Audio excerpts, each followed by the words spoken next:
जोहार बच्चों, जय हिंद बच्चों। आज मैं फिर से एक नए वीडियो के साथ उपस्थित हूँ। जैसे कि आपको पता है हम लोग फिजिक्स क्रैश कोर्स कर रहे हैं और ये फिजिक्स क्रैश कोर्स का तीसरा भाग है, तीसरा सीरीज है। और हम लोग लास्ट क्लासेस में, लास्ट वीडियो में हम लोगों ने दूसरा सीरीज कंप्लीट कर लिया था। दूसरा सीरीज में हम लोगों ने जो कंप्लीट किया था वो क्वेश्चंस लास्ट 37 था। और आपको पता है कि ये जो क्रैश कोर्स हो रहा है बहुत ही इम्पोर्टेंट क्वेश्चंस किया जा रहा है, बहुत ही इम्पोर्टेंट क्वेश्चंस हो रहा है। ये उन सारे बच्चों के लिए जो फिज़िक्स का एग्ज़ाम दे रहे हैं 2024 में, उनके लिए बहुत ही इम्पोर्टेंट है। और मैं ये दावे के साथ कह सकता हूँ कि ये जो है परीक्षा में बहुत ही इम्पोर्टेंट होने वाला है, ये आने ही वाला है। अगर आप ये सारे क्वेश्चंस को कर लेते हैं तो आप 80% से मार्क्स आप जरूर ले आएंगे। इसलिए बच्चों ये सिर्फ आपके ही लिए नहीं, आपके दोस्तों के लिए जो परीक्षा दे रहे हैं उनके लिए भी ये इम्पोर्टेंट है। तो मैं आपसे रिक्वेस्ट करूँगा कि यदि आप उनके पास शेयर नहीं किए हैं तो ज़्यादा से ज़्यादा दोस्तों के साथ, बच्चों के साथ शेयर कर दें। और हाँ, आप सब्सक्राइब भी नहीं किए हैं तो ज़रूर सब्सक्राइब कर दें। तो चलिए बच्चों, हम लोग बिना देरी करते हुए हम लोग क्वेश्चंस को शुरुआत करते हैं। और ये है हमारा क्वेश्चंस नंबर 38। तो क्वेश्चन नंबर 38 क्या है बच्चों, सबसे पहले हम लोग समझते हैं और समझने के साथ उसके कैसे बनाना है और उसका क्या कॉन्सेप्ट है वो भी समझेंगे। यदि हम लोग कॉन्सेप्ट समझते हैं तो कॉन्सेप्ट से समझने से हमारा बहुत सारे क्वेश्चंस, सब्जेक्टिव क्वेश्चंस भी कंप्लीट हो जाता है। इसलिए हम लोग क्वेश्चंस के साथ साथ बनाने का तरीका और कॉन्सेप्ट भी समझना बहुत ज़रूरी है। तो चलिए हम लोग शुरुआत करते हैं। तो क्वेश्चन नंबर 38 है हमारा बच्चों, 3 capacitor each of capacity C are added in parallel connection, then the equivalent capacitance will be. तो बच्चों यहाँ पे क्वेश्चंस में क्या बोल रहा है कि 3 कैपेसिटर लीजिए जिसका कैपेसिटी C है और इसको ऐड कर दें पैरेलल कनेक्शन में, देन द इक्विवेलेंट कैपेसिटेंस। तो बच्चों मैं सबसे पहले आपको बता देता हूँ कि पैरेलल कनेक्शन में जो होता है वो पैरेलल जब भी कनेक्शन बोलेगा उसका इक्विवेलेंट कैपेसिटेंस निकालने के लिए तो हमारा उसका फॉर्मूला जो होता है पैरेलल कनेक्शन के लिए सी क्यू जो बराबर होता है C1 plus C2 plus C3 plus dot dot dot dot dot इस तरह से। तो सबका कैपेसिटी C दिया हुआ है बच्चों, तो C प्लस C अगर रख देंगे C1 C2 प्लस C3 के जगह पे तो तीनों जुड़ जाएगा तो 3C हो जाएगा बच्चों। इसलिए हम कह सकते हैं कि सी क्यू का जो वैल्यू होगा वो 3C के बराबर होगा।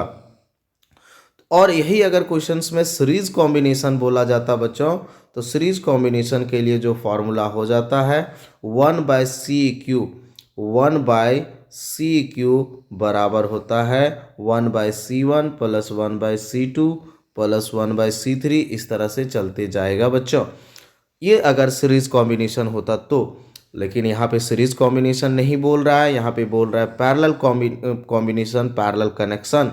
इसलिए इसका आंसर करेक्ट जो होगा 3C। तो बच्चों आप आशा करते हैं कि ये बात आपको समझ में आ गया होगा। यदि आपको ये बात किसी तरह का कोई कॉन्सेप्ट में प्रॉब्लम है, किसी तरह का समस्या है या किसी तरह का समझ नहीं आया तो आप हमें कमेंट बॉक्स पे भी ज़रूर बता सकते हैं, मैं उनका उत्तर ज़रूर दूंगा। तो चलिए नेक्स्ट क्वेश्चंस की ओर चलते हैं बच्चों। नेक्स्ट क्वेश्चंस को हम लोग अच्छे से पहले समझते हैं और फिर उसका आंसर को भी समझेंगे कि किस तरह से बनाना है और उसके पीछे का क्या कॉन्सेप्ट है। तो चलिए हम लोग क्वेश्चंस नंबर 38 में चलते हैं, सॉरी क्वेश्चन नंबर 39 में चलते हैं। तो क्वेश्चन नंबर 39 हमारा जो है बच्चों, सबसे पहले क्वेश्चन नंबर 39 समझने का प्रयास करते हैं। ये parallel plate capacitor has two square plate with equal and opposite charge. The surface charge density on the plate are plus sigma and minus sigma respectively. In the region between the plate the magnitude of electric field. तो questions बोल रहा है कि parallel plate capacitor लीजिए, has two square plate, उसके पास parallel plate capacitor के पास दो स्क्वायर प्लेट है और जिसके पास इक्वल एंड अपोजिट चार्जेज है, मतलब दो प्लेट लीजिए और इक्वल एंड अपोजिट चार्जेज है, जिसका सरफेस चार्ज डेंसिटी एक का प्लस सिग्मा दिया है, दूसरे का माइनस सिग्मा दिया है और पूछ रहा है कि बताइए मैग्नीट्यूड ऑफ इलेक्ट्रिक फील्ड क्या होगा दोनों प्लेट के बीच में। यहाँ पे बीच में दो प्लेट जब रखेंगे तो उसके बीच में क्या होगा, तो हम लोग इस चीज़ को समझने का प्रयास करते हैं कि क्या होगा उसके बीच का इलेक्ट्रिक फील्ड। तो बच्चों सबसे पहले आपको फॉर्मूला एक पता होना चाहिए। जब हम लोग कॉन्सेप्ट पढ़ते हैं तो उस समय फार्मूला दो पैरेलल प्लेट जब हम लोग पढ़ते हैं, दो प्लेट अगर लेते हैं और दो सीट लेते हैं और उसके बीच में अगर इलेक्ट्रिक फील्ड निकालना होता है तो और अलग अलग सरफेस चार्ज डेंसिटी होता है, उसका फार्मूला होता है sigma A minus sigma B by 2 epsilon nought होता है बच्चों। According to question sigma A का जो वैल्यू बोल रहा है प्लस सिग्मा और सिग्मा बी का वैल्यू बोल रहा है माइनस सिग्मा। तो हम लोग जब सिग्मा का वैल्यू यहाँ पे रखेंगे तो sigma minus minus sigma minus minus जब प्लस हो जाएगा तो 2 सिग्मा आ जाएगा बच्चों और बाय में है 2 अपसिलन नॉट।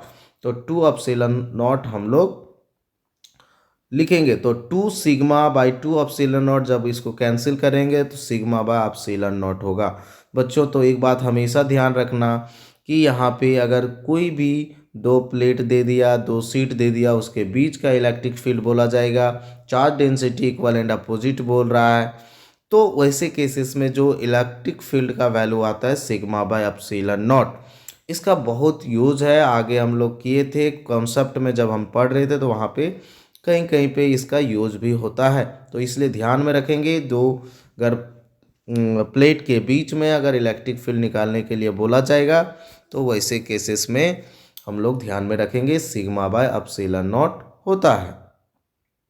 तो इसलिए इसका करेक्ट आंसर जो हो जाएगा बच्चों आप देख सकते हैं, करेक्ट आंसर जो हो जाएगा ऑप्शन नंबर ये, ऑप्शन नंबर ये सिग्मा बाय अपसिलन नॉट बच्चों।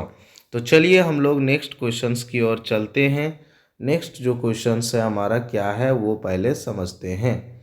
तो नेक्स्ट क्वेश्चंस हमारा 40 है और 40 में हम लोग पहले क्वेश्चंस को समझते हैं। 40 क्वेश्चंस नंबर बोल रहा है कि ये parallel plate air capacitor has capacitance C when it is completely filled with a dielectric constant 5 the percentage increase in the capacitance will be. एक पैरेलल प्लेट कैपेसिटर लीजिए और उसमें पूरी तरह से डाइलेक्ट्रिक से भर दीजिए जिसका डाइलेक्ट्रिक कांस्टेंट 5 दिया हुआ है और उसका कैपेसिटेंस पहले एयर मीडियम में सी बोला जा रहा है। तो बताइए कि जब हम डाइलेक्ट्रिक में उसको डाल देंगे तो नया जो कैपेसिटी बन के आएगा उसका क्या परसेंटेज होगा इंक्रीज का। तो बच्चों सबसे पहले आपको मैं समझाता हूँ इसके पीछे का कॉन्सेप्ट। सबसे पहले तो आपको पता होना चाहिए कि जो कैपेसिटेंस का जो फार्मूला होता है, कैपेसिटी का पैरेलल प्लेट कैपेसिटी का जो फार्मूला होता है सी बराबर अपसिलन नॉट ए बाई डी। जब सी बराबर अपसिलन नॉट ए बाई डी होता है, जैसे ही हम लोग इसको डाइलेक्ट्रिक में इंट्रोड्यूस करेंगे तो इसका नया फार्मूला जो हो जाएगा सी डैश अपसिलन नॉट के ये बाई डी। अपसिलन नॉट ये बाई डी होता है उसमें के इंट्रोड्यूस हो जाएगा तो के का जो वैल्यू दिया हुआ है बच्चों 5, तो 5 हम लोग रख लेंगे तो 5 अपसिलन नॉट ये बाई डी। अब पूछ रहा है कि इसका इंक्रीज इन परसेंटेज क्या होगा। इंक्रीज इन परसेंटेज मतलब है यहाँ पे नया जो आया 5 अपसिलन नॉट ये बाई डी और कैपेसिटीज जो है एयर मीडियम में सी बराबर अपसिलन नॉट ये बाई डी।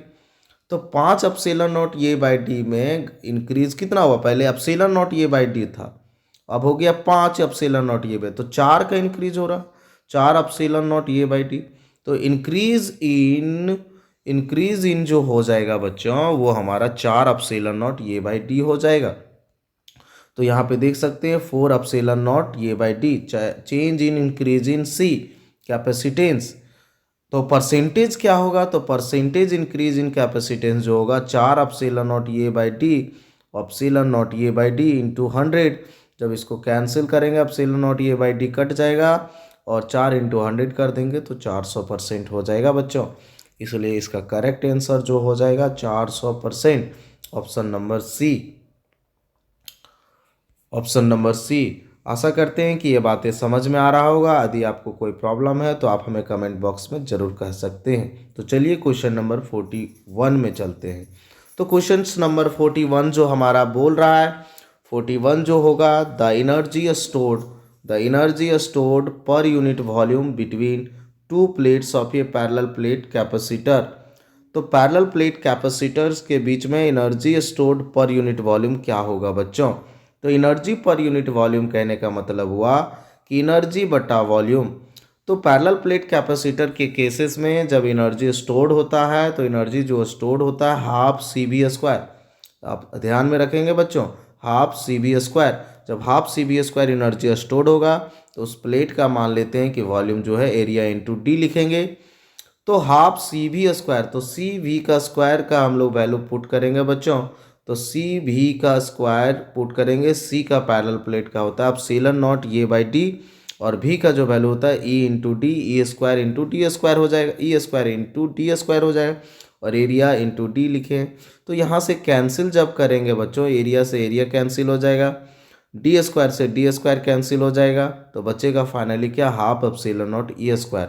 तो बच्चों आप ध्यान में रखेंगे कि जो एनर्जी पर यूनिट वॉल्यूम होता है वो half epsilon not E square के बराबर, एनर्जी पर यूनिट वॉल्यूम मतलब इसको एनर्जी डेंसिटी भी कहते हैं इन इलेक्ट्रिक फील्ड। तो इसलिए इसका आंसर जो हो जाएगा half epsilon not E square, option number D होगा बच्चों। तो चलिए हम लोग शुरुआत करते हैं नेक्स्ट क्वेश्चंस को, और नेक्स्ट क्वेश्चन हमारा क्या है वो पहले समझने का प्रयास करते हैं। नेक्स्ट क्वेश्चन है हमारा 42। तो 42 क्या क्वेश्चंस कर रहा है, two copper spheres of same radius, one solid and other hollow, charge at the same potential which will have more charge.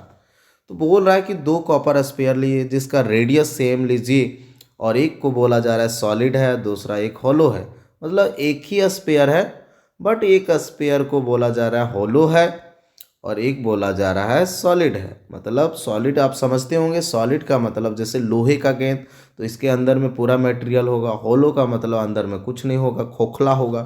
तो ऐसे केसेस में यहाँ पे कह रहा है क्वेश्चंस कि आप बताइए कि किसका जो होगा किसका जो होगा पोटेंशियल,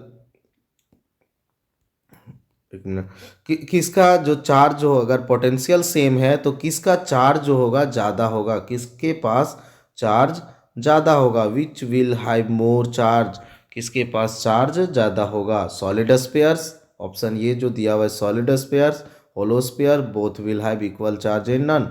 तो फॉर्मूला हम लोग जानते हैं बच्चों, V बराबर के क्यू बाय आर, के का वैल्यू होता है कांस्टेंट 1/4 पर एप्सिलॉन नॉट के बराबर होता है। यहाँ पे कह रहा है कि रेडियस सेम होगा, जब रेडियस सेम होगा यहाँ पे आर सेम होगा तो भी सेम होना चाहिए। जब फी भी सेम होगा, आर भी भी सेम बोल रहा है, पोटेंशियल भी सेम बोल रहा है, आर भी सेम हो गया, तो भी आर अगर सेम होगा तो क्यू को भी सेम होना पड़ेगा, क्यू को भी सेम होना चाहिए, क्योंकि आर बढ़ ही नहीं रहा है तो भी चेंज नहीं होगा, भी चेंज नहीं होगा तो क्यू को भी चेंज नहीं होना, क्योंकि ये चेंज होगा तो फिर भी चेंज हो जाएगा, इसलिए क्यू को भी चेंज नहीं होना पड़ेगा। तो इसलिए